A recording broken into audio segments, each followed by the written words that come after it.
Welcome to the fourth part of our Intro to Python tutorial. I fully understand that the past couple tutorials or few tutorials have been kind of boring, going over some basic stuff. But now I want to show you guys how we can take that basic stuff and turn it into something that we would see in the real world.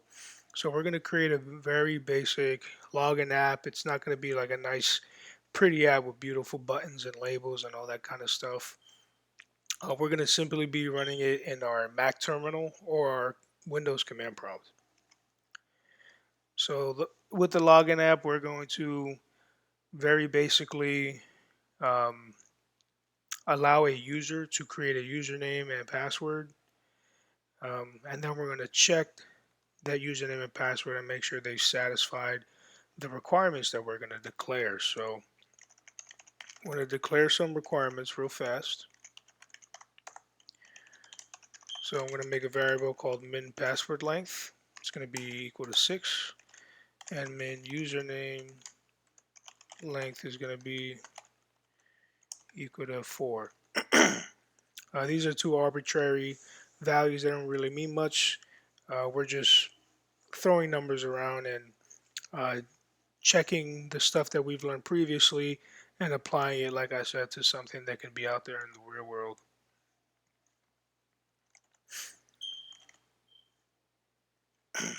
So we're going to tell the user to sign up.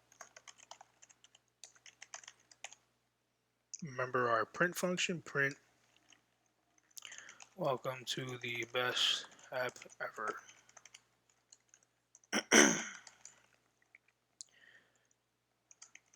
Create an account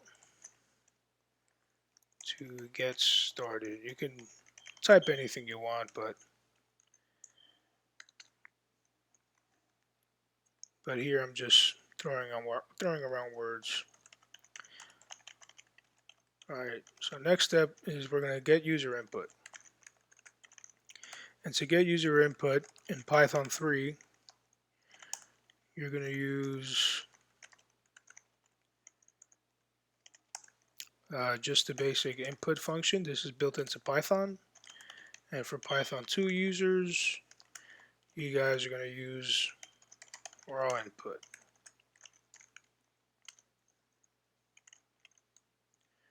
So let's create a variable username. We're going to make the variable username equal to what the user is typing into the console. And I say console because we're not going to actually run this program in Sublime Text. We're going to run it in our terminal or Windows command prompt. And when we get to that point, I'll show you guys how to do that. So username equals input. And then we have to supply a string for the user to know where to type this input. Enter a user name, password equals input, enter a password.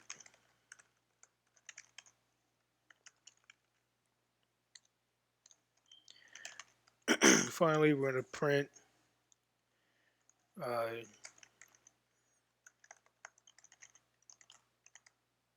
welcome, and we're going to put the user's name here. So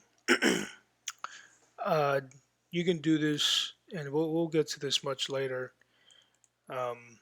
in the series, but I'm basically going to teach you briefly how to pass variables into a string or into a print statement using the format method. So it is required that you have these two curly brackets. Make sure that it's an open and closed bracket so that they close as such. And then the dot format method will automatically put whatever variable you want right in this location. And let's just put a little exclamation point here. All right, so Control Command S to save. And in our Windows command prompt or a Linux terminal, we want to use the cd command, which means change directory, and we want to go to the location where we saved our basic login.py. So I've got mine in desktop, YouTube, Python intro, and basic login.py. Or that's the full path. I'm just going to change directory to that Python intro folder. Using the ls command in the Mac, I can see all the files or folders that are in this Python intro folder. In the Windows command prompt, you can use the dir command, and that doesn't work in Mac because dir is strictly for the command prompt in Windows. So I'm going to clear this to get rid of that. You can use CLS in the Windows command prompt to clean it up as well. Doesn't do anything special, just removes all the text from your current terminal. So to run a Python program, you use the Python command, and after installing Python, um, for you Windows users, when you install Python, make sure that you check off the box that says add Python to path, so that you can open up a command prompt and run Python anywhere. So for Python 2 users, you're going to say Python 2, or just Python. Python 3 users, specify Python 3, and then the name of our program, and click enter. So as you can see, welcome to the best app ever, create an account to get started. So our input function will automatically turn the cursor to where we're trying to get input from. So I'm going to enter Elijah for the username and Elijah for the password. Doesn't really matter. And as you can see, welcome Elijah is what is printed to the console. So what we see here is a result of what we've done right here. So recall the format command. It requires a placeholder, and that's what this is a placeholder. And it'll throw whatever variable you want in there, as long as that variable is a string. And input will convert whatever the user is entering at this point. It'll convert it to a string. So username by default will be a string when we set it equal to the input of the console. And password is also a string. All right, so moving on, we want to give our user a chance to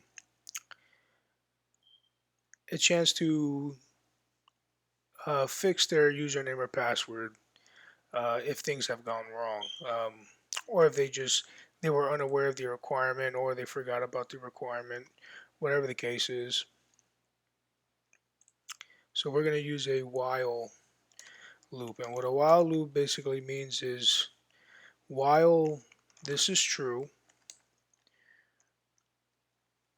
run the code that is here beneath the while loop. So everything indented within the while loop will run, and once the while loop is done, everything after will also run. So we're going to say while true, and I'm just going to copy and paste this over.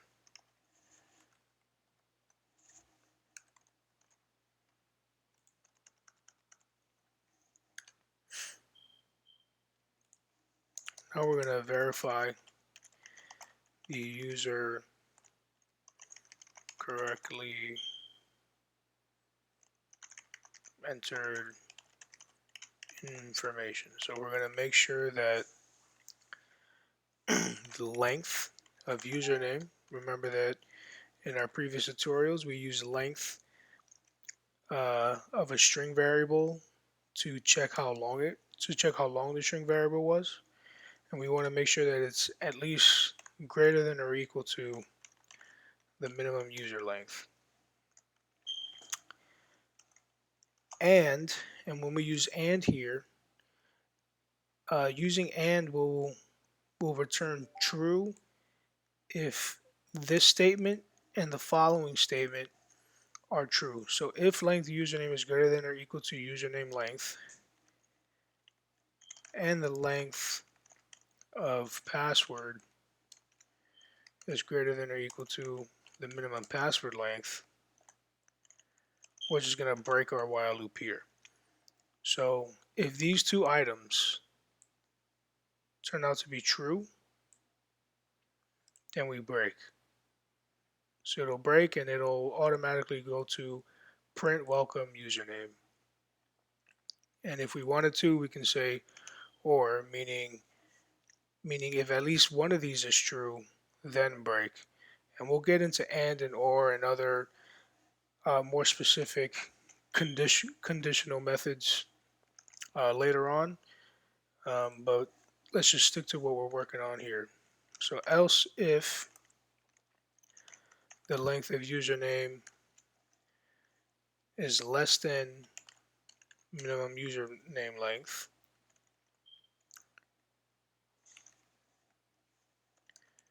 then we're going to print username is too short.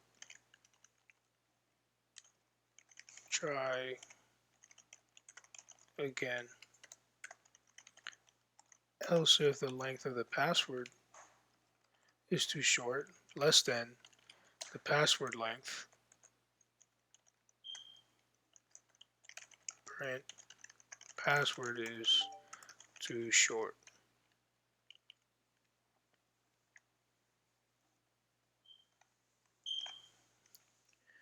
Alright, looks like we're going to finish it off right there.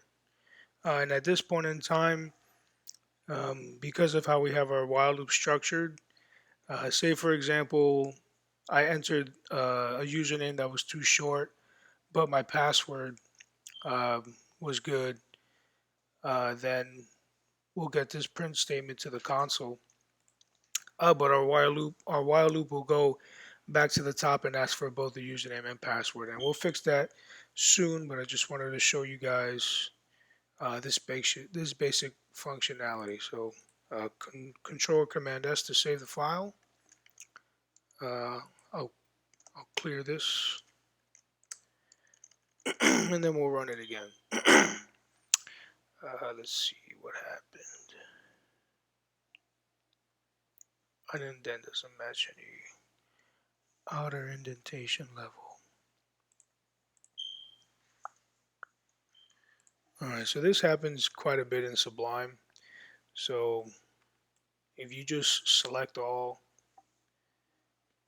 go to View,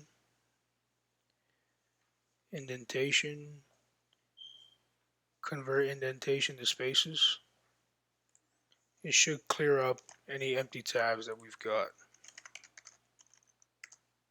Alright, now we're good. So the indentation was good, but because we had a mix of tabs and spaces, we couldn't fulfill the indentation requirements. So I'm going to make the username short in this case.